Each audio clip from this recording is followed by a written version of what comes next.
We have been working on finding leaves, carefully outlining and tracing the edge of the leaves, and we've been outlining and tracing the edge of our leaves multiple times. I also use multiple different types of leaves, but you could just use the same leaf and move it around and trace it over and over again. You can go off the edge of your paper, and I encourage you to overlap. After you've carefully outlined the edges of your leaves, the next step we did was we picked a color scheme. Like many designers, fashion designers, interior designers, we used a really cool color scheme selector online, a cool tool, but you could do this in any way that you want. So I chose blue as my main color. And looking at the color wheel, there were some colors next to blue that I liked, and I chose those colors. That's called an analogous color scheme. You don't need to know that, but it's just kind of a cool art word. And the random color picker online told me that the opposite of blue is orange, and I could throw that in there. So basically, you're going to choose 3, 4, or 5 colored pencils that you are going to use for your color scheme. You can choose any color scheme you want, but I do just want you to slow down and take a minute and decide what colored pencils you will use rather than just grabbing the nearest one. So select your 3, 4, or 5 colored pencils for your color scheme.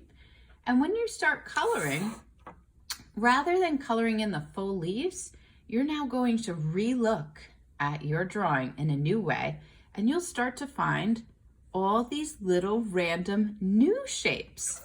And today, you are going to color in these new little shapes and places and spaces that your leaves have created. So this drawing will morph from leaves into a completely new drawing. You'll notice I'm going slow, I'm taking my time, and one thing that you can't tell is I am pressing very hard with my colored pencil. I'll say that again.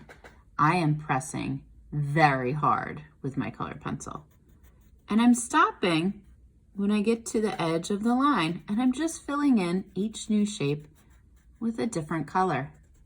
You'll notice that this is going to take you a very long time. But rather than stressing about it, I want you to relax, and I want you to enjoy this process. Because when you're working on the arts, whether it's music, visual arts, like painting, drawing, sculpting, baking, your mind will often go to a part of your brain that's been scientifically proven on the right-hand side where your creative centers are. And if we attached a bunch of electrodes to your head, you would see that on the right-hand side of your brain, all those neurons are lighting up and activating. And this is the center that we use when we're being really creative or seeing something really beautiful and creative or listening to music or dancing. And this part of your brain, if it's not used, it does start to slowly die a little bit, which is really sad. But the good news is you can always build it back up and you can strengthen that part of your brain. And it's actually incredibly relaxing to use this part of your brain, especially now because you've probably been using the left-hand side of your brain for most of your day today. And you've been using the left side for things like math, maybe some memorization, and that's awesome.